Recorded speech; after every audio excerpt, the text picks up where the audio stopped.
그렇죠? 근데 과거의 어느 지점에 부딪힌 거죠. 내가 잘못했건 무엇이 나에게 날라왔건 그래서 내가 일부분이 깨졌다는 거예요. 그걸 물론 다시 붙였습니다. 다시 연결시켜 놨어요. 하지만 그릇이 한번 깨진 걸 붙여놓는다고 붙는 게 아니잖아요. 그래서 지금은 예전처럼 식탁에 오르지도 못하고 사람들에게 편안하게 쓰임받지도 못하고 그냥 싱크대 한 구석에서 소품을 담가놓는 용도로 쓰여지는 그릇, 그런 그릇에 동질감을 느끼는 이미지가 있을 수 있겠죠. 그렇죠? 어떤 거예요? 과거에 일어났던 어떤 사건이 내 인생에 결정적인 영향을 미쳐서 내가 원래 살아야 됐던 인생에서 나를 끌어내서 다른 삶을 살고 있다라고 생각하면 내 인생에 대해서 깨진 그릇 같다라는 이미지를 얘기할 때 비슷하다라고 느낄 수가 있습니다. 어떤 사람은 자기가 유기견 같다라고 얘기할 수도 있습니다. 유기견. 강아지 어떤 존재예요? 유기견이라는 건 일단 강아지 같다고 생각하는 거죠. 뭐예요? 나는 사랑받고 이쁨받고 용납받고 공급받아야 되는 존재인데 그렇죠? 주인이 나를 사랑해줘야 되고 이뻐해줘야 되고 용납해줘야 되고 공급해줘야 되고 그리고 내가 세상의 언어를 배우기보단 주인이 내 언어를 배워줘서 내 말을 이해해줘야 되는 걸로 생각을 하는 거죠.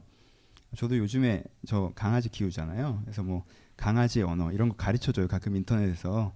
그래서 이렇게 뭐 빤히 쳐다보는 뭐 이거는 무슨 뜻이다 뭐 이런 게 있더라고요. 그래서 빤히 쳐다보는 게 약간 불만족의 표시라고 그러더라고요. 그래서 저희 집 강아지가 항상 저를 그렇게 빤히 쳐다보거든요. 귀엽다 했더니 걔는 항상 약간 쟤는 뭐야 이랬던 거란 말이야. 그러니까 감정이 상하더라고. 하여튼 그러니까 내가 그들의 언어를 배워야 되는 거잖아요. 그러니까 자기를 강아지처럼 생각하는 사람은 뭐예요? 세상이 나를 이해해주고 세상이 나를 용납해주고 세상이 나를 아껴주고 세상이 나를 먹여줘야 되는데 세상이 나를 그렇게 아껴주고 먹여주지 않는다라고 생각하는 거죠. 그렇죠? 그래서 세상이 좀 잘못됐다라고 생각하면 본인이 느끼기에 내 인생은 약간 유기견 같다 이런 느낌을 갖는 것 같습니다. 어떤 사람은 개통안된 스마트폰 이미지를 갖는 것 같아요. 개통안된 스마트폰은 뭐예요? 난 어때요? 난 엄청 잘났죠. 난 최신이에요. 아이폰 6란 말이에요. 그렇죠?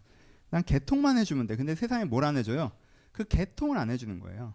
나는 정말 괜찮은 사람인데 한 번의 기회를 안 줘요. 그냥 연결만 시켜주면 되는데 그 연결을 안 시켜준다고 느끼는 거죠. 그렇죠? 이게 자기 이미지인 사람들도 있을 것 같아요. 어떤 사람은 가장 전통적인 이미지는 뭐예요? 시계태엽이죠.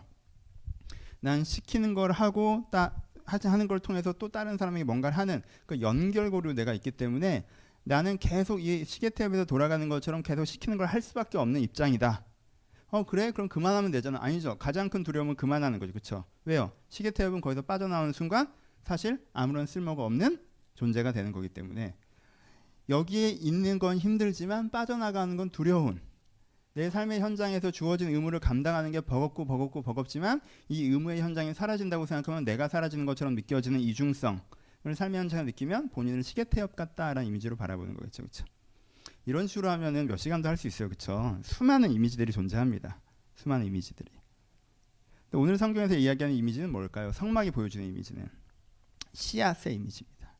나는 뭐 같다라고 느끼라는 거예요. 나는 씨앗 같다라고 느껴야 된다고 얘기해요. 성막은. 그렇죠? 난 씨앗이에요. 씨앗의 삼중성이 있죠. 씨앗은 첫 번째는 뭐예요? 지금은 어때요? 보잘것 없죠. 현재 내가 갖고 있는 문제를 인식하고 있습니다. 현재 내가 얼마나 한계가 있는 존재인지 인식하고 있고요. 현재 내 부족을 알고 있어요. 씨앗의 첫 번째는 그거예요. 그렇죠? 하지만 두 번째 뭐예요? 씨앗의 두 번째. 내가 갖고 있는 뭐라는 거예요? 가능성을 아는 거죠. 그렇죠? 나는 지금은 보잘것없지만 나는 이렇게 해나갈 수 있는, 그렇죠? 이렇게 변화될 수 있는 가능성을 내 안에 다 이미 내포하고 있는 거죠. 그 생명력의 DNA를 다 내 안에 내포하고 있습니다. 이게 발현되지 못해서 그렇지, 그렇죠? 씨앗의 첫 번째는 나는 어떻다. 씨앗의 첫 번째는 나는 현재 내 문제를 인식하는 보잘것없어요. 씨앗의 두 번째는 그럼에도 불구하고 내 안에 갖고 있는 가능성을 알고 있는. 씨앗의 세 번째는 뭐예요? 씨앗의 세 번째는 내가 가만히 있으면 그 가능성이 발현됩니까? 아니죠. 씨앗의 가능성이 발현될 땐 누가 필요해요? 농부가 필요합니다. 왜요? 토양과 햇살과 물을 조절해 주는 사람이 있어야 이 씨앗답게 자라잖아요. 그렇죠? 그러니까 이 세 번째죠. 내 문제를 알고 내 가능성을 알면서도 내 안에 뭐가 필요하다는 걸 아는 거예요? 농부가 필요하다는 걸 아는 게 스스로 무엇으로 정체성하는 거예요? 씨앗의 그림에 정체성하는 거죠. 그렇죠? 여러분들 자신을 바라볼 때 어떤 그림이 떠오르세요? 내가 내 스스로를 생각할 때 혹시 깨진 그릇 같다. 과거에 한 번의 어떤 사건이 지금도 내 인생을 얽매이는 것 같은 그런 그림을 떠오르고 있지는 않습니까? 내가 나를 바라볼 때 유기견 같다. 세상에 나를 아껴주고 돌봐줘야 되는데 그런 사람이 없어 외롭다라는 이미지로 떠오르지 않으세요? 내가 개통 안 된 스마트폰, 난 너무 괜찮은 존재인데 나한테 세상에 기회를 안 준다. 이렇게 생각하진 않으십니까? 혹은 시계태엽처럼 내가 주어진 곳에서 이게 마음에 들진 않지만 해야만 하고 이것을 하지 못한다면 더 두렵고란 이중성 속에 서 있진 않으세요? 그럼 그 그림에서 우리가 조금 더 걸어 나와서 성경이 보여주는 그림은 네가 깨진 그릇을 담지도 않았고 개통 안 된 스마트폰을 담지도 않았고 네가 닮은 이미지를 굳이 얘기하자면 너는 씨앗을 닮았다라고 성경이 오늘 우리 가운데 이야기하고 있다는 거에 귀 기울이셔야 될 것 같습니다. 성막에 대해서 얘기했어요. 오늘 본문 한 절로 설교할 수는 없고요. 성막 전체에 관한 이미지를 갖고 설교를 좀 해봅시다. 성막의 메시지가 뭐라고 했습니까? 여기서부터 한 10분 전에서 15분 정도는 어제 강의랑 겹쳐요. 안 들으신 분들이 있을 거기 때문에 성막의 이미지는 뭐라고 얘기했어요? 그 당시까지 사람들한테 종교는 뭐였어요? 종교는 금송아지였죠. 이집트 사람들이 갖고 있었던 사고방식, 그리고 그때까지 거기에 영향받은 이스라엘 사람들이 갖고 있었던 종교 개념은 뭐였어요? 내가 가지고 있는 가장 소중한 것을 하나님께 드리면 하나님께서 더한 것으로 나에게 갚아주신다. 이게 뭐예요? 금송아지 사상이잖아요. 그렇죠? 내가 내 몸에 있는 금붙이를 다 떼어서 내면 그 금이 송아지의 형상으로 나한테 돌아온다라는 게 이 고대에서의 종교 개념이었단 말이에요. 그러니까 고대에서의 종교 개념은 뭘 바꾸는 거예요? 고대에서의 종교 개념은 환경을 바꾸는 거죠. 그래서 언제 종교가 필요해집니까? 내 힘으로 환경을 어떻게 할 수 없을 때 종교가 필요해지는 거예요. 그렇죠? 평소에는 종교가 필요하지 않아요. 근데 내 인생에 큰 위기가 왔을 때, 내가 어찌할 바를 모르는 갈림길에 섰을 때, 그때 종교가 필요한 순간이죠. 내가 주님 앞에 간절하게 뭔가를 드리면서 그 보상으로 하나님께서 거기서 개입해 주시는, 환경을 바꿔주는 것이죠. 근데 모든 사람이 종교가 필요하다는 거 왜예요? 모든 사람에겐 뭐가 있으니까? 죽음이 있잖아요. 자기가 해결할 수 없는 그 문제. 그러니까 그 죽음의 문제를 해결하려면 뭐가 필요하다는 거예요? 종교가 필요한 거죠. 죽은 이후에도 안정적인 삶을 보장받기 위해서 이 세상에 할 수 있는 건 아무것도 없는데 종교가 그걸 해준다라고 하는 게 뭐였어요? 금송아지 사상, 고대 종교 사상이었단 말이에요. 그렇죠? 그럼 종교가 뭐였어요? 이 사람들한테는. 종교는 환경을 바꾸는 거였어요. 오랫동안. 근데 지금 성막이 선포하는 게 뭡니까? 성막이 선포하는 게 종교는 환경을 바꾸는 게 아니라 뭐다? 너를 바꾸는 거다라고 하는 게 성막의 선포죠. 그렇죠? 종교는 환경을 바꾸는 게 아니라 종교는 사람을 바꾸는 거고, 사람을 바꾼다는 게 바로 너를 바꾸는 게 종교라는 거예요. 그렇죠? 기독교의 정신은 뭐예요? 새 사람 됨 아닙니까? 기독교의 목적은 새 사람 됨이잖아요. 그렇죠? 새 사람을 만드는. 그러니까는 쭉 했어요. 성막이란 도형에서 어제 강의를 했지만 다시 한번 생각해 봅시다. 성막을 어떻게 짓느냐, 큐빗 읽고 이러면 마음이 아프시지만 그걸 그냥 머리에 그림을 그려보세요. 성막이란 게 다 지어졌다고 생각하고 보시면 그 성막을 우리가 어떻게 쓰는 거예요? 맨 처음에 뭐부터 시작한다고 그랬어요? 성막문 앞에 서는 것부터 시작한다고 그랬죠. 그렇죠? 이렇게 처음 듣는 것처럼 들은 거 보니까 강의를 안 들었나 보다. 그렇죠? 아니면은 두 번째 듣는 건데 처음 듣는 것처럼 듣는 거야? 너무 좋은 착한 사람들이네. 그래, 성막문 앞에 서요. 뭐 하는 거예요? 하나님의 어떤 그 자주세계 하나님의 주권, 그 청세계 하나님의 창조, 그 백세계 하나님의 의, 그 홍세계 하나님의 사랑.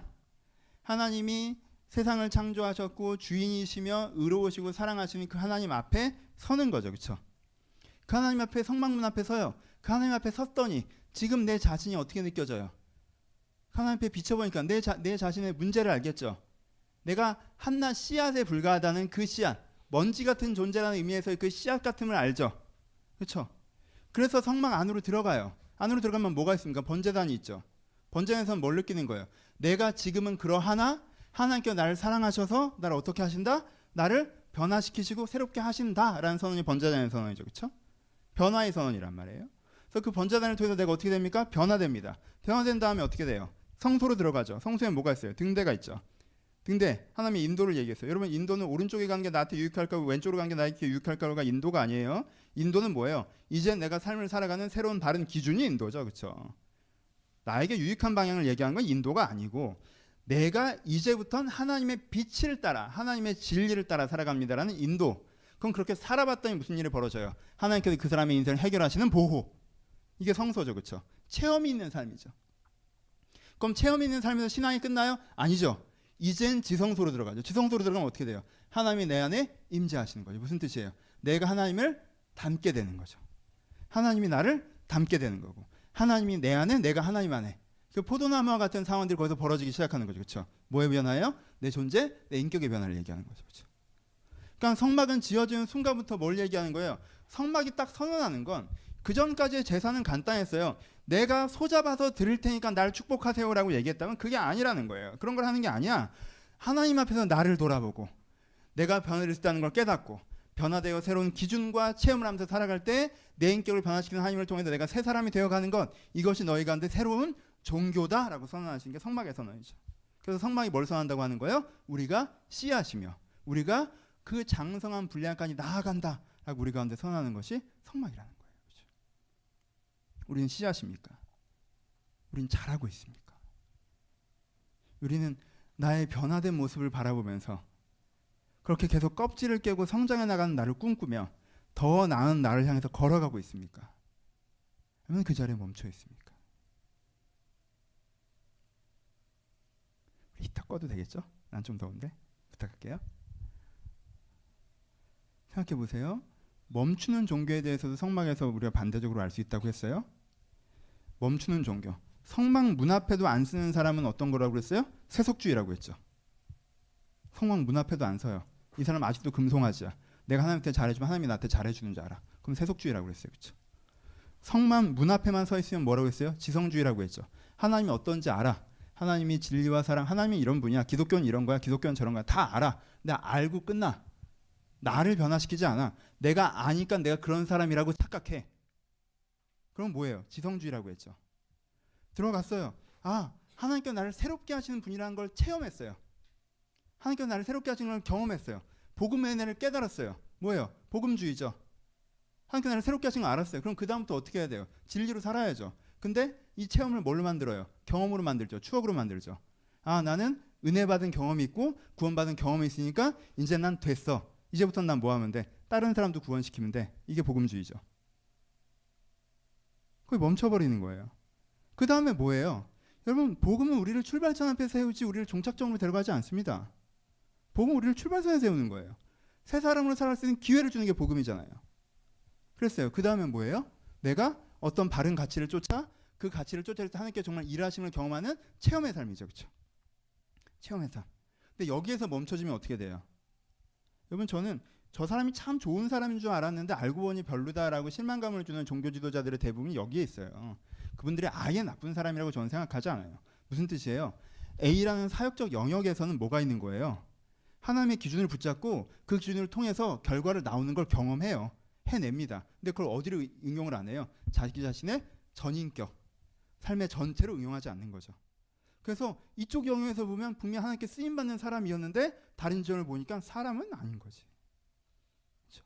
계속 자기 체험을 자랑하고 간증을 하고 다녀서 그 간증만 들어보면 대단한 사람인데 가까이 가서 사람을 보니까 그 사람이 아니더라는 거예요. 그럼 뭐예요? 성소에서 멈춘 거죠. 지성소로 들어가야 돼요.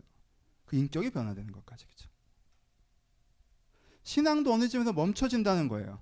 하나님이 있는 것만 알아. 그럼 하나님 나 좀 도와주세요. 그것만 하고 있는 세속주의. 하나님이 어떤 분인 건 알았어요. 아, 이게 진짜 기독교구나 라고 이해해서 멈춘 지성주의. 아, 내가 은혜 받고 깨달았는데 그 체험을 그냥 추억으로 만드는 복음주의.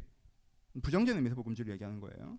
그 다음에 체험 있는 삶은 있지만 그 삶을 자기 인격으로 환산하려고 하지 않는 체험 있는 삶에서 멈춰지는 것들. 하지만 우리는 어디까지 가야 되는 거예요? 나 자신의 진정한 변화에까지 가야 된다는 거예요. 이 여정 속에 서 계셔야 됩니다. 이 흐름을 보셔야 돼요. 이 흐름 속에 서 계십니까?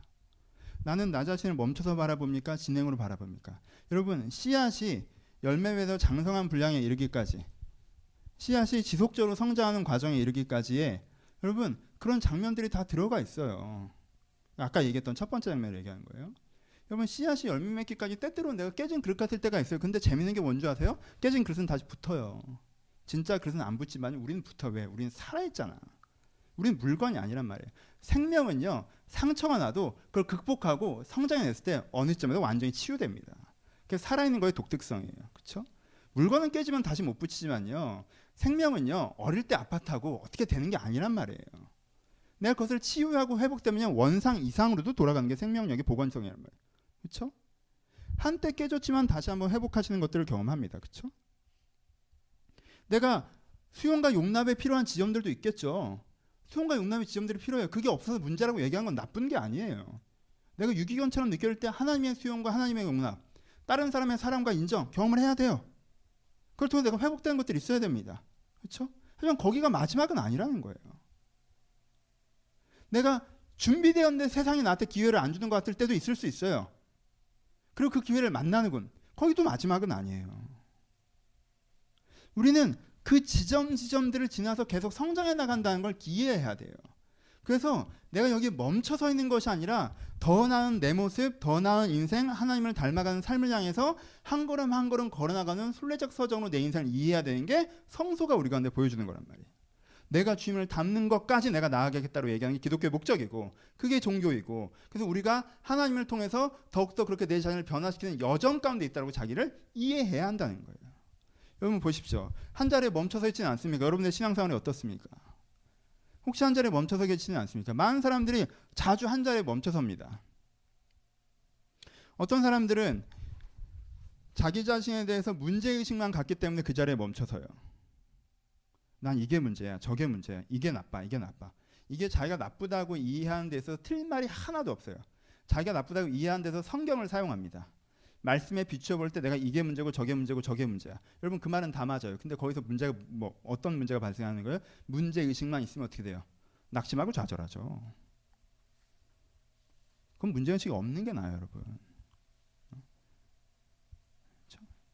죽어가는 사람, 내가 자주 하는 얘기잖아요. 신앙은 의학이지 병리학이 아니에요. 왜 죽었는지 설명해 주는 게 아니란 말이에요. 살리자는 거지. 그렇잖아요? 우린 죽은 시체 갖고 하는 게 아니란 말이에요. 병리학은 죽은 시체 갖다 놓고 얘가 왜 죽었는지를 보는 거예요. 하지만 우리는 의학을 하는 거라면 하나님은 의학을 하시는, 살리는 걸 하시는 거예요.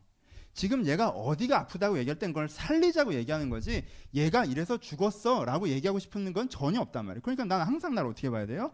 문제의식이 마지막에 대해서는 아무 의미가 없어요. 근데 우리는 자주 문제의식이 우리의 마지막 문장이 될 때가 있어요. 그럼 어떻게 돼요? 이 사람 움직입니까? 안 움직입니까? 안 움직입니다.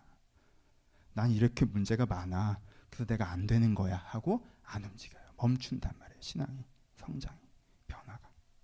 그렇죠? 이런 과도한 문제의식이 여러분들의 발목을 잡습니까? 그게 겸손한 것도 아니고 회개함도 아니고 아무것도 아니에요. 여러분들 그 자리에 발목을 묶는 영건긴처럼 여러분들의 발목을 붙잡고 있다면 그걸 뜯어내십시오. 과도한 문제의식에부터 자유하셔야 돼요. 두 번째, 너무 소망이 이루어졌다고 생각하는 사람들도 멈춰섭니다.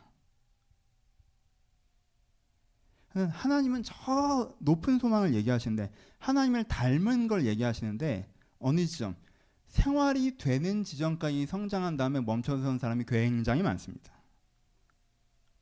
전에는 내면이 복잡하고 우울하고 내 감정이 조절되지 않아서 성숙을 하고 싶었어요. 네, 살려니까. 그렇잖아? 저번에 내 생각이 정돈되지 않아서 뭘 어떻게 될지 모르고 내가 어디로 살아가야 될지도 모르고 혼란스러워서 성숙을 하고 싶었어요. 살아야 되니까. 저는 내 관계가 성숙하지 않아서 주변 사람과 서로 상처 주고 상처받고 내가 내 인생 어디 흘러가는지 몰라서 성숙을 하고 싶었어요. 살아야 되니까. 근데 이제는 내 내면도 어느 정도 안정됐어요. 왜? 영적으로 안정된 거예요. 하나님과 함께 좋게 성숙해서 안정이 됐어요. 생활도 안정됐어요. 전보다 내가 하나님의 뜻을 통해서 더 성숙한 사람이 되고 사고가 정리됐기 때문에 안정이 됐어요. 하나님께 삶의 기회와 은혜를 주셔서 안정이 됐단 말이에요. 이제 언덕 위에 섰어요. 근데 이 사람은 뭐예요? 여기가 조사원이가 된다는 거예요. 하나님을 닮는 것까지 가고 싶은 마음이 별로 없어진다는 거예요. 그냥 생활이 되니까 됐지 뭐. 전에는 되게 힘들어서 내가 그런 거지, 여기쯤 왔으니까 이제 더 이상 이 사람한테 신앙생활은 뭐예요? 이걸 유지하는 게 목적인 것처럼 된다. 이 사람도 움직이지 않습니다, 여러분. 이 사람도 움직이지 않아요. 거기에 멈춰섭니다. 그 사이에도 두 사람이 더 있습니다. 어떤 사람은요, 문제의식이 없이 뭐만 있어요? 잘 될 거란 기대만 있어요. 여러분, 그럼 잘 안 돼요. 문제의식이 있는데 그 문제가 해결되어 간다는 걸 이해할 때 그게 잘 되는 거지, 자기가 문제가 있는데 자기 문제를 인식하지 못하고 해결하려는 의지도 없이 결국은 잘 되겠지라고 생각하고 있으면 결국 잘 안 돼요. 인생이 그렇게 가는 게 아니란 말이에요. 그렇잖아요. 나는 아무 생각 없어도 결국 다 잘 되는 게 아니에요. 내가 할 역할들을 잘 하고 있어야 결국 잘 되는 거지. 근데 막연한 낙관으로서의 소망, 이 사람한테 있으면요, 이 사람은 안일하고 거만해집니다. 안 움직여요. 그리고 거만해져요. 어떻게 될 거라고 생각해요, 자꾸. 너 지금 되게 중요한 때야. 너 지금 변화돼야 돼. 너 이렇게 해야 돼. 저렇게 해야 돼. 안 움직여요. 그리고 결국 그 문제가 다 터진 다음에서야 이렇게까지 될지 몰랐고, 이런 생각은 못 해봤고, 무슨 생각을 한 거예요, 도대체. 그때 다 예언했잖아요. 네가 그렇게 하면 어떻게 될 거라고. 예지가 됐단 말이에요. 네가 그렇게 삶의 기회를 낭비하면 어떻게 흘러갈 거라고 다 얘기를 했단 말이에요. 근데 그런 일이 안 닥칠 거라고 생각하는 거예요. 왜요? 막연한 낙관 때문에. 그 사람들도 안 움직입니다. 좀 다른 지점이지만요. 그 사이에 하나를 더 덧붙이면요. 여러분 부정적인 의미에서 복음주의자들이 안 움직입니다. 괜찮아요. 예수 믿고 구원받은 게 종점이라고 생각하는 사람은요. 더 이상 신앙에서 할 게 없어져요. 괜찮아요. 그 다음부터는 옵션이란 말이에요. 예수 믿은 그 구원의 감격에 감사해서 교회 봉사 좀 해드리고 내가 이렇게 구원받는 게 기쁜데 다른 사람한테 전도 좀 해야지. 그 다음부터는 옵션이에요. 해도 좋고 안 하면 말고란 말이에요. 근데 뭘 하겠습니까? 그렇죠? 그리고 그 옵션에 자기 자신에 대한 게 있어요? 없죠. 자기는 이미 다 끝난 것처럼 생각하죠. 난 구원받은 체험에 감동이 있다면 이 사람 진짜 구원받았어요, 여러분. 구원받은 체험에 감격이 있단 말이에요. 그러니까 거기서 끝이라고 생각한단 말이에요. 본인이 성숙화, 성장과 변화와 하나님을 닮아가야 됨과 내가 새 사람 된가 그게 없단 말이에요. 그렇죠? 그럼 여기서 어떻게 해요? 안 움직여요. 나는 마치 교회 챙겨줘야 되고 주변 사람 챙겨줘야 되는 뭐나 된 사람인 양 스스로 착각한단 말이에요. 본인은 세상과 똑같은 사람인데 아직 그냥 구원만 받았다 뿐인데 출발선에 뛰어서 한 걸음도 안 뛰어갔는데 근데 그래 구원에 감격하니까 교회 봉사 좀 하자. 교회를 내가 돌봐야지. 교회를 돌봐야 된다고 생각하면 자기가 되게 잘난 것 같잖아요. 내가 주변 사람한테 전도해서 저 영혼도 내가 구원해줘야지. 그건 내가 또 자기가 잘난 것 같잖아. 근데 아니죠. 그 자리에 멈춰 선단 말이에요. 보시면 우리를 그 자리에 멈춰서서 하나님을 닮은 것까지 걸어가지 못하게 하는 이 분명히 하나님께는 성소의 신앙으로 네가 성막 문 앞에 서서 이 6월절의 어린 양의 피 구원의 은혜를 지나 하나님 인도하시는 삶을 경험하며 지성소에까지 나아가라라고 처음에 이 대중들에게 이스라엘 사람들에게 기독교 하나님께서 가르치는 종교 형태로서는 처음으로 성막을 딱 선포하시면서 이 자기 변화의 종교를 선포하셨는데 우리는 그것들을 잘못 오해해서 오해된 복음주의자처럼 은혜의 체험이 한 번의 순간 되었다라고 추억에 살고 내가 그냥 막연하게 그냥 지성주의자처럼 배운 다음에 난 그렇지 못해서 문제라고 멈춰서 버리고 어느 정도 내 삶이 진행된 다음에서는 뭔가 더 이상 필요하지 않게처럼 생각하고 막연한 낙관론에 빠져서 결국 하나님께서 나를 인도하시고 도우시겠지라는 막연한 소망 가운데 사실 아무것도 안 하고 있지는 않냐는 거죠. 거기 멈춰서는 건 굉장히 위험합니다, 여러분. 멈춰서는 건 되게 위험해요. 우리는 거기를 걸어서 하나님을 닮은 데까지 나아가야 합니다. 여러분들은 씨앗의 역동성을 가지십시오. 씨앗의 역동성을 가지세요. 여러분 은행나무는 400살이 돼도 자라나요. 여러분 그러니까 400살이 돼도 은행나무는 청년인 거예요. 인간 내면도 마찬가지예요. 인간 내면은 죽을 때까지 성숙합니다. 그렇지 않아요? 인간 내면 죽을 때까지 성장해요. 죽는 그 순간까지 인간 내면 성장한단 말이에요. 그러니까 우리가 더욱더 주를 닮아가야 되는 거예요. 어디에도 멈춰설 자리는 없어요. 그런데 더 큰 선물이 있잖아요. 더 큰 소망이 있잖아요. 여러분 은혜 받아서 이제는 살만하십니까? 좀 더 은혜 받아봐요. 더 살만한 삶이 있다니까요. 더 살만한 삶이 있어요. 그런데 그 수준을 유지하려고 하지 마세요. 그런 순간 이미 예전과 다른 사람인 거예요. 그러면 여러분은 서서히 하나님과 멀어집니다. 사실은. 성수의 과정의 길을 걸으셔야 된다는 거예요. 결론부로 갑시다. 오늘 설교가 좀 짧아요. 그래서 결론은 짧게 짧은 거지, 그렇지? 그래요. 오케이. 지속적인 생명력 있는 삶을 살기 위해서는 세 가지가 필요합니다. 지속적인 생명력 있는 삶을 살기 위해서는 세 가지가 필요해요. 첫 번째가 치열한 문제의식. 두 번째가 명확한 소망. 세 번째가 나를 바꾸는 복음의 역량에 대한 확신이에요. 여러분 재밌지 않아요? 치열한 문제의식만 있어도 이 사람이 죽어요. 멈춰요. 소망만 있어도 이 사람이 멈추거든요. 복음만 믿어도 이 사람이 멈춰요. 근데 이게 세 개가 동시에 있을 때 이때 이게 굴러가기 시작해요. 이게 신기하고 재밌는 거예요. 네? 이것 중에 두 개만 있어도 안 굴러가. 이 세 개가 동시에 이 사람의 마음에 뿌리를 내릴 때 이 사람은 생명력 있게 움직이기 시작합니다. 맨 먼저 뭐가 있어야 돼요? 막연한 소망? 아니죠. 치열한 문제의식을 바탕으로 해야 돼요. 그렇죠?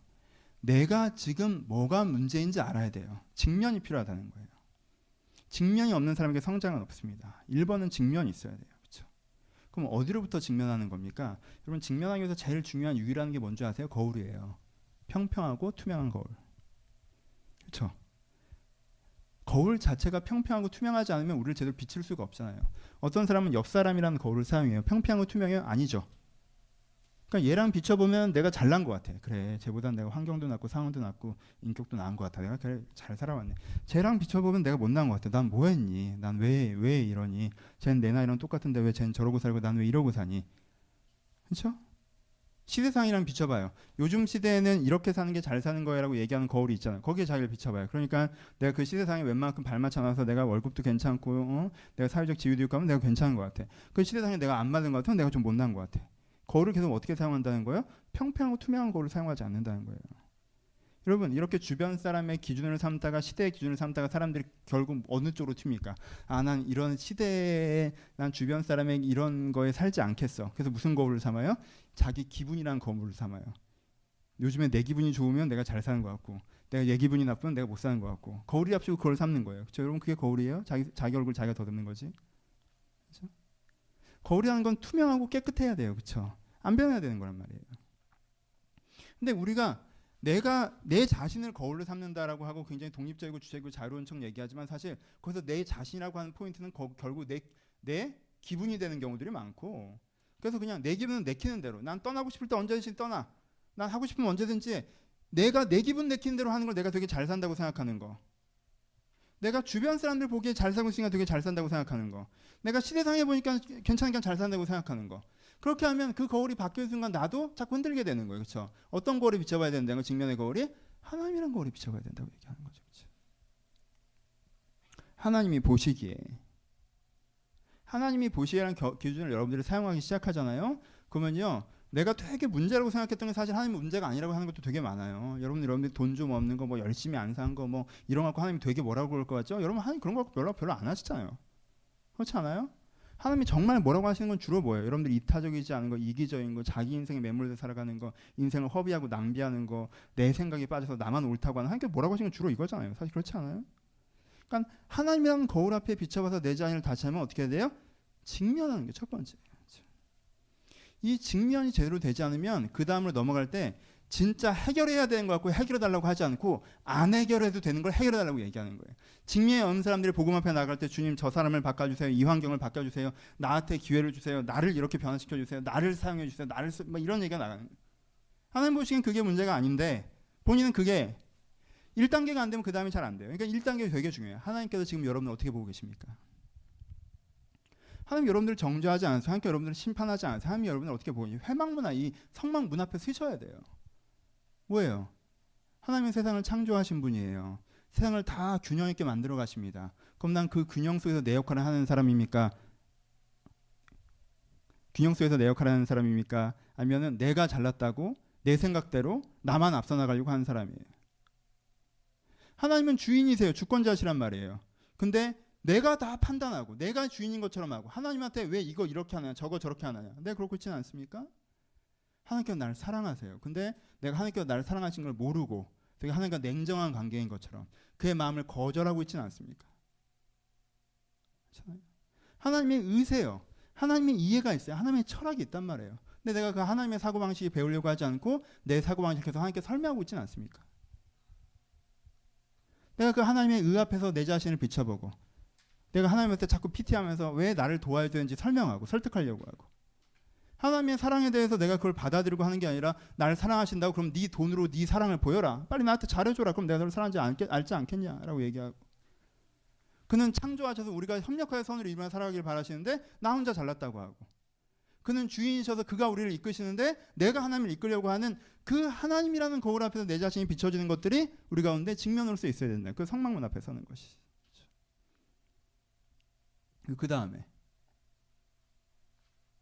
그 다음에 그 두 번째가 소망을 봐야죠. 지성소에 가고 싶어야죠. 지성소에 가고 싶어야 돼요. 여러분 솔직히 얘기해봐요. 오늘 교회 오기 전에 여러분들 지난주 일주일 동안 1년 동안 한 달 동안 정말 하나님을 닮고 싶은데 이런 고민 해보신 분 평소에 그런 고민해요? 내 얼굴을 어떻게 바꿔내고 싶은데 이런 거 말고 정말 내가 하나님을 닮아야겠는데 이거 좀 오래 걸리네 이런 고민해요? 잘 안 해요. 무슨 뜻이에요? 여러분 소망도 주가 깨우지 않으면 여러분 안에 살아 숨쉬지 않습니다. 그렇죠? 직면도 하나님 없으면 안 되지만요 소망도 내가 주를 닮고자 하는 소망은요, 내용은 저 깊숙이 나의 유일한 소망이고 간절한 소망이고 진짜 절대적인 소망이긴 한데 그 소망이 내 안에 잠들어 있어서요, 하나님이 내 소망을 깨우지 않으시면요, 따르는 것이 소망인 양 내 안에서 깨어나서 날뛰어요. 그렇죠? 어떻게 되고 싶니? 하면은 이뻐지고 싶고, 편해지고 싶고, 유명해지고 싶고, 유능해지고 싶고, 많이 갖고 싶고, 성공적이고 싶고. 참 소망이 아닌 소망들이 거기에 막 쌓여있단 말이에요. 그렇죠? 두 번째, 진짜 내 안에 소망을 깨우는 것들이 이 세 가지가 있어야 되는데, 이 소망을 깨우는 것들이 누가 또 하나님 깨우신다면 하나님께서 내 소망을 깨우신다는 거예요. 그러면 목사도 마찬가지예요. 내가 여기서 그냥 가만히 이렇게 서가지고 이런저런 생각하잖아요. 그러면요, 기계적으로 이렇게 사람들이 변했으면 좋겠고, 이렇게 인원이 좀 안정됐으면 좋겠고, 이렇게 재정이 성장했으면, 이렇게 형태가 갖춰졌으면 좋겠고, 그 생각을 해야 되잖아요. 안 하는 거 아니에요. 그 생각 해야죠. 근데 그게 마치 굉장히 중요한 생각이냐 착각하게 돼요. 근데 요즘에 그게 웬만큼 잘 되고 있지 않을까? 우리 되게 잘 되고 있구나, 하나님 감사합니다, 이러고 앉아있단 말이에요. 하나님한테 내가 감사하고는 있어요. 근데 하나님 입장에서 무릎을 꿇고 다시 한번 눈을 감고 다시 한번 생각하면 하나님께서 보시는 내 그림이 있잖아요. 내가 어떤 목사가 돼야 된다. 여러분, 제가 벌써 나 엄청 많이 먹어서 42이에요. 그럼 베드로가 활동할 때가 몇 살인 줄 알아요? 요한 바울이 활동할 때가 몇 살인지 예수님은 이미 알죠. 여러분들이 얼마나 늙었는지. 여러분, 바울 베드로 하니까 할아버지 같죠? 바울 베드로는 형이야, 형. 그분들이 한참 활동할 때 나이가 80, 90살이 아니에요. 형이야, 형. 난 좀 있으면 친구다? 하잖아요. 내가 인생이라는 기회를 주셔서 하나님을 닮아가고 싶은데, 목사라는 직업을 또 갖고 있고, 신앙을 가졌고, 변화되고 싶은데 아직도 질척거리고 세속적인 모습이 남아있고, 그 속에서 오히려 하나님 반대편에 서서 이것 좀 해주면 안 되냐고 고집스러워. 그런 내 모습이 보이는 거예요. 그럼 무슨 꿈이 생겨요? 성숙의 꿈이 생기죠. 하나님 참, 교회 건강해야죠. 사람들 변화돼야죠. 근데 내가 죽기 전에 좀 목사답게, 내가 보기에 내가 좀 그래도 목사란 이름이 부끄럽진 않다는 지점에 난 오래 있을 자신도 없고, 그냥 살짝 한번 쳤다 내려왔으면 좋겠어. 그 수준에 좀 내가 갔으면 좋겠다. 내가 하나님 앞에서 이 진리를 아는 자유함, 내가 목회를 할 만큼의 은혜가 아니라, 내가 어디서 나쁜 놈이 되지 않을 만큼의 은혜가 아니라 진리를 아는 자유함에 좀 갔으면 좋겠다. 그런 게 어디서 생겨요? 눈 떴을 때 생겨요? 눈 감았을 때 생겨요? 그 소망은요, 내가 눈을 감고 있을 때 주님께서 나한테 깨우십니다. 그렇죠? 그리고 그런 소망을 가진 사람이 자유로워 보이는 거예요. 그렇지 않아요? 세상에 매이지 않아 보이는 거예요. 그렇지 않아요? 세상이 감당치 못하는 거예요. 왜요? 방향성이 다르니까. 그렇죠? 그리고 세 번째, 바꾸는 것도 누가 바꿔요? 성막문에 서서 지성소를 바라볼 때 그 핵심 포인트는 어디예요? 여전히 번제단이죠. 그렇죠? 복음이 제일 중요해요. 그래서 복음만 얘기하니까 문제지. 내가 이 성막 문 앞에 서서 지성소를 바라보는데 그 지성소까지 나를 가게 하는 게 뭐예요? 번제단이잖아요. 내가 문제가 심각하게 있지만, 지금 부족한 모습이 많지만, 하나님께서 나를 사랑하심으로 다시 한번 내 안에 하나님의 마음들을 깨워내시는 거죠. 여러분, 정말 기도할 때 막 정말 이 기도로 내가 이런 직면과 이런 소망을 갖고 하나님이 나를 바꾸실 수 있다는 그 사랑을 신뢰하며 기도할 때, 여러분 안에 새롭게 태어난 여러분들의 마음들, 내 안에 사라졌던 마음들이 다시 한번 살아나고, 내 안에 묵혀 있었던 것들이 좀 털어지고, 내가 원래 내 모습으로 생각했던 그 모습이 내 안에 중심으로 자리 잡는 그 은혜의 장면들이 나를 변화시켜요. 이게 영향이죠. 그렇죠? 이게 세 번째예요. 그렇죠? 여러분 보세요. 여러분, 세상에서도 역동적으로 살아가려면 세 가지가 있어야 돼요. 막연한 소망을 갖고 있는 사람은요, 안 움직입니다. 문제의식만 갖고 있는 사람도 안 움직이고요. 소망도 있고 문제의식도 있지만 어떻게 그걸 돼야 되는지를 모르는 사람도 안 움직여요. 이게 문제야? 저렇게 돼야 돼. 근데 어떻게 할 수 있는데 그건 모르겠어. 그럼 움직일 수가 없잖아요. 그렇죠? 이 세 가지가 다 있어야 사람도 조직도 생명력이 있는 거예요. 여기가 어떻게 돼야겠다는 조직에 대해서 어떻게 해줘야 되는 청사진이 있어야 되고요. 그렇게 되지 못하는 우리의 문제가 뭔지에 대한 문제의식이 있어야 되고요. 여기서부터 거기까지 만들 수 있는 대안이 있어야 돼요. 그것도 기업도 그렇게 바꿀 수 있고, 개인 생활도 그렇게 바꿀 수 있고, 가정 공동체도 그렇게 바꿀 수 있는 거예요. 그렇죠? 이 세 가지가 있어야 역동이 생긴다는 건 일반론적인 얘기를 하는 거예요. 그렇죠? 이건 꼭 신앙에서 얘기하는 게 아니에요. 내가 문제의식과 명확한 청사진과 거기에 대해서 방법적인 역량의 준비가 돼야 세상이 바뀌고 내가 바뀌고, 그게 바뀐다는 확신이 있을 때 사람들을 움직이기 시작한다는 말이에요. 그렇죠? 근데 윗사람이 이걸 소망으로 제시하는데, 야, 그게 돼? 역량으로 이걸 제시하네. 그거 안 되지. 그럼 밑에 사람들 움직이고 싶으면 안 움직이고 안 움직이고 싶죠. 근데 이걸 제시해요. 근데 됐으면 좋겠어. 이렇게 하면 될 것 같아요. 근데 문제는 이거래. 근데 이걸 이렇게 하면 해결할 수 있어. 움직여요, 안 움직여? 움직여요. 움직인단 말이에요. 오케이? 그러면은 이게 일반적인 얘기인데 나라는 사람이 바뀌는 거에 있어서 이 세 가지는 무엇으로 세워질 수 있냐면 하나님으로 말미암지는 세워질 수가 없다는 거예요. 내가 내 문제를 이 사람한테 비교해서 직면하고, 여러분 이 사람 만나면 날씬한 애 만났어. 그럼 갑자기 다이어트 결단했다가, 돈 많은 애 만나면 다시 돈 모으고 결단했다가, 가정생활 잘 행복하게 사는 거야. 그럼 결혼을 결단했다가, 그래 봐야 나는 아무것도 안 하잖아요 결국. 그렇죠? 그런 식으로는 안 변한단 말이에요. 내가 하나님 앞에서 이게 진짜 내 인생에 이게 문제였구나라고 깨닫고, 하나님 앞에서 내 인생을 정말 저렇게 되고 싶은데라는 참소망을 깨우시고, 그렇게 하나님께서 내 안에 만들어 가질 수 있다는 걸 내가 신뢰할 때 내가 어떻게 된 거예요? 기도의 자리로, 예배의 자리로, 말씀의 자리로, 그리고 내 생활에서 기준들을 다시 한번 재건하는 자리로 역동적으로 움직여낼 수 있다는 거예요. 그리고 그게 여러분들의 씨앗됨에서 머물러지지 않고 여러분들이 자라나고 열매 맺게 하고 여러분들이 계속 하나님 앞에서 커다란 나무처럼 가게 하는 계기들이 된다라는 거예요. 그렇죠? 그 길에 서셔야 됩니다. 그 길에 서셔야 돼요. 그게 신앙생활이에요. 우리의 신앙생활은 역동적입니까? 결론합시다. 결국 비슷한 길을 끝났어요. 좋지. 살아있으십니까? 간단하게 생각해요. 그 자리에 오래 서 계셨어요?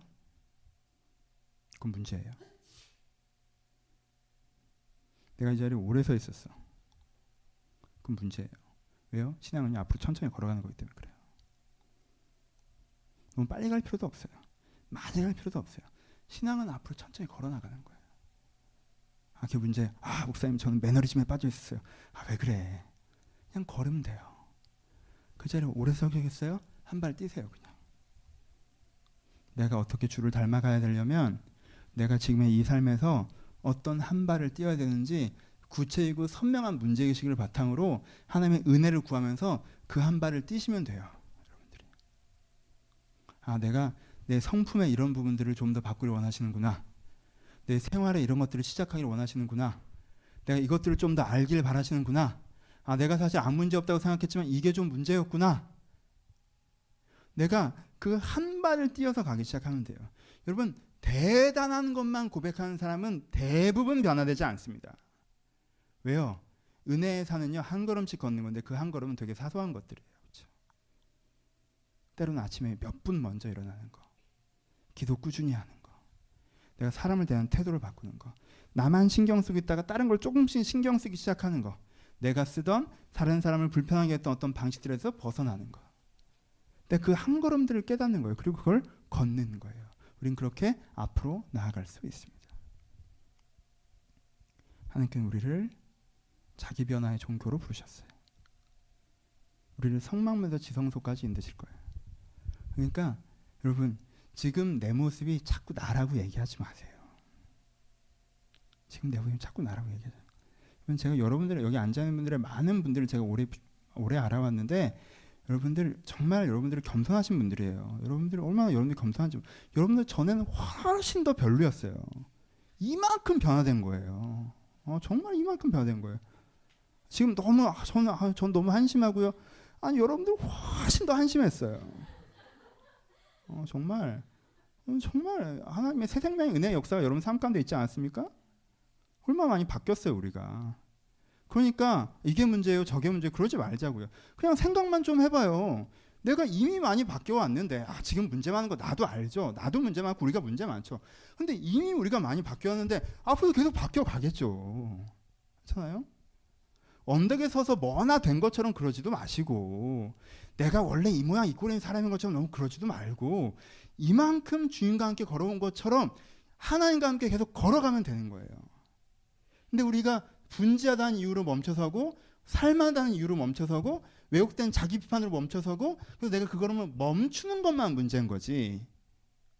내가 다시 한번 주님과 함께 걸음을 뛸 때 내가 하나님께서 또 주시는 숙제를 풀면서, 하나님께서 또 주시는 소망을 다시 한번 깨우면서 하나님께서 은혜와 함께 이 걸음을 걸을 때 우리를 하나님을 닮은 사람으로 만들어 가실 것입니다. 이 성소의 지상을 여러분 마음에 회복하셔서 마침내 내가 주님과 닮은 사람이 되어져 가길 바랍니다. 인생의 가장 큰 선물은요 자기 변화의 은혜입니다. 여러분. 그럼 생각해봐요. 돌아봐요. 환경이 변했을 때 얼마나 기뻤어요? 관계가 변했을 때 얼마나 기뻤어요? 여러분 자신이 변했을 때 인생이 얼마나 바뀝니까? 사실 내가 바뀌었을 때 인생이 훨씬 많이 바뀌어요. 내가 변했을 때 인생에 정말 많은 분들이 변하지 않습니까? 이게 가장 큰 은혜고 가장 큰 선물 아닙니까? 환경이 변하지 않으면 안 될 때 환경도 바꿔주셨잖아요. 그러니까 너무 두려운 환경을 붙잡지 마시고 나와 관계와 환경을 그것이 하나님과 함께 이 걸음을 한 걸음씩 뛰어가시는, 그렇게 주님 닮아가시는 세상을 바꿔가시는 그런 여러분들이 주님의 이름으로 축원합니다. 같이 기도하시겠습니다.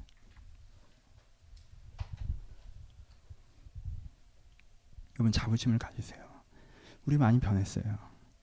몇 년 전에 비해서 정말 많이 변했어요. 저도요 몇 년 전에 비해서 사람 됐습니다. 어떤 성도님이 저한테 그렇게 말씀하셨잖아요. 목사님 계속 성장하시는 모습 보여주셔서 감사하다고. 괜찮아요? 전 그게 정말 큰 칭찬이에요. 목사가 5년 전 똑같고 10년 전 똑같으면 어떡해요? 저도 나이 먹으면 성장을 해야죠. 여러분들도 마찬가지고요. 성장해 왔으니까 성장해 갑시다. 우리한테 숙제는 두 가지인 것 같아요. 여기 살 안에서 멈춰서신 분들도 계신 것 같아요.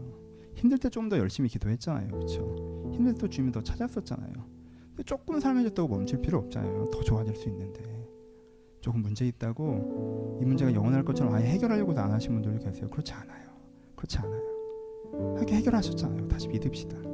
주님을 신뢰하시면서 하나님 지금의 내가 어떤 숙제를 갖고 있고 어떻게 변화되어 갈지 제가 알게 하시고 하나님 그렇게 나를 변화시켜 가시는 걸 체험하게 하여 달라고. 여러분 자리에서 앞으로 걸어나가겠다고 들 말씀을 우리 한 번만 같이 기도하도록 하겠습니다. 기도하겠습니다. 하나님 가스라는데 찾아오셔서 이 자리에서부터 변화되기를 소원합니다. 아버지 이 자리에서부터 변화되기를 소원합니다. 아버지 이 자리에서부터 변화되기를 기도합니다. 아버지 이 자리에서부터 변화되어 나가기를 소원합니다. 하나님 찾아오셔서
예전에 이 찬양을 부를 때 나에만 만져달라고 하면 정서적인 위로를 좀 더 생각했던 것 같아요.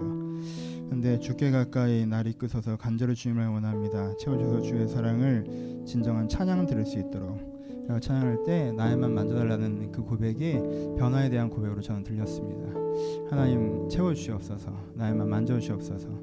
왜냐하면 주님께서 나를 직면하게 할 수 있고 주님께 나를 소망하게 할 수 있고 주님께 나를 바꿔가시기 때문입니다. 주님을 다시 한번 기대하는 마음으로 들말 생각하시면서 찬양하시고 한 번만 더 기도하도록 하겠습니다. 찬양하시겠습니다.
마지막으로 한 번만 통성기도 하실 때 하나님 주님께서 내 안에 찾아오셔야 내가 직면도 할 수 있고 주님께서 찾아오셔야 내가 소망도 가질 수 있고 주님께서 찾아오셔야 내가 변화될 수 있을 터인데 주여 일상의 주님을 내가 좀 더 초대하게 하여 주옵소서.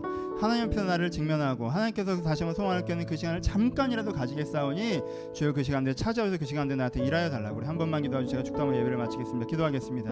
하나님 각 사람의 자리가 주님께서 찾아가시는 애를 저희가 노력하셨으면 좋겠습니다. 각 사람의 자리 가운데 찾아가시는 애를 저희가 허락하셨으면 좋겠습니다. 주여 아버지 각 사람의 자리 가운데 찾아가신 애를 저희한테 허락하시기를 소원합니다. 주여 주님께 우리를 사랑하심으로 우리 인도하심으로 변화시키심으로 나아가 하나님의 힘을 저희가 인정하며 나아가오니 아버지 우리를 축복하셔서 각 사람의 자리 가운데 하나님께서 찾아오셔서 그들의 마음과 생각들을 만지시고 이들의 마음과 생각들을 만지시고 이들이 하나님께서 다시 한번 내 모습을 깨닫게 하시고 하나님께서 소망을 보게 하시고 주의 은혜로 변화되기를 소원하는 그 아름다운 성령의 소리가 나타날 수 있도록 이렇게 축복하여 주옵소서. 그래서 하나님께서 각 사람의 마음에 일하시는 말미암아 저에서 그저 멈춰서 있는 것이 아니라 주 앞에 한 걸음 더 나아가는 저희들이 되기를 소원하오니 아버지 부족함에도 불구하고 여전히 일하신 하나님 앞에서 저희가 다시마 새 힘으로 변화되어 나갈 수 있도록 아버지 각 사람을 주님께 축복하여 주옵소서. 하나님 아버지 저희가 멈춰설 때가 있습니다. 신앙을 신경 쓰고 살게 너무 분주할 때도 있습니다. 지금 제가 멈춰설 때 있습니다. 내가 문제가 많고 이게 안 고쳐질 것 같아서 해볼 엄두도 안 낼 때도 있습니다. 주님 저희가 멈춰설 때가 있습니다. 이미 다 된 것 같아서 이 정도면 된 것 같아서 이제 살만해서 하나님을 닮아가는 것 같은 것은 원하지도 않는 때가 있습니다. 주여 여기서 저희가 다시 한번 일어나 걷게 하여 주옵소서. 내가 안전뱅이처럼 여기 주저앉았다면 여기서 다시 한번 일어나 걷게 하여 주옵소서. 하나님께 내 인생을 바꾸시고 내 삶을 바꾸시고 하나님께 내 자신을 바꿔나가시는 그 은혜 속으로 저희가 걸어갈 수 있도록 하여 주옵소서. 그럴 때 내 분주함 삶 속에서 주님께서 내 중심을 세우실 것이며 주님께서 이 여러 가지 연약하고 부족한 모습의 나를 변화시켜 나가실 것이며 그러니까 더 큰 소망들 내가 이루어 나가실 것을 믿사오니 저 내가 일어나 주님을 따라 걷게 하여 주옵소서. 이제 우리 주 예수 그리스도의 은혜와 하나님 아버지의 사랑하심과 성령님의 교통하심이 지금도 오늘 하나님의 부름받아 일어나 걷기를 소원하는 모든 신명 가운데 이제로부터 영원토록 함께 있을지어다. 아멘.